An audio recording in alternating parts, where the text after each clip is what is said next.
Hello. Today, I want to share the story of a young boy who moved to a remote part of Uganda, Africa, at the age of 10 with his parents. Now, obviously, the boy in question is me because it would be weird if I were up here talking about someone else. But this is the first time I'm sharing the story with someone else. So here it goes.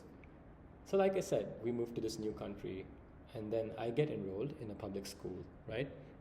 Now, if culture shock could actually shock you, I would be constantly electrocuted in my first few weeks in this place. I mean, my hair would have been like Guy Fieri, right?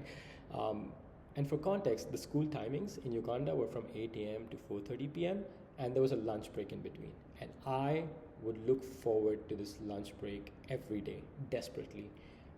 And the reason was not because I was looking forward for food or free time, but because every time I had a misunderstanding or trouble understanding one of my classmates or friends or any other culture shock, I would write it down in my diary. And the funny thing is, oftentimes my diary pages would be indecipherable. What I had written would not be understood because, like, it's not because of the handwriting, which may come as a surprise to my batchmates because they have seen my handwriting, but actually it was more because some of the papers and the words would be blotched because of the tears that would run down my face when I was trying to write my thoughts into words. I know. I had a rough time. And so I would look forward to this lunch break so that I could run back home and read out my thoughts to the only other two people I knew who were going through something similar, my parents.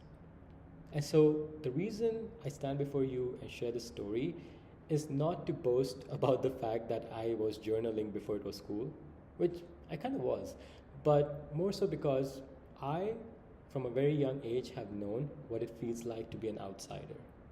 A feeling that I believe so many of us have experienced over the course of our lives, and I'm willing to bet we all experienced it even during Heinz. But in all of my experiences, here's the hauntingly beautiful thing I've seen about communities and societies. And it's that sometimes, even if you're on the outskirts, all it takes is one moment or one person to feel like you belong. And for me, that moment at Heinz was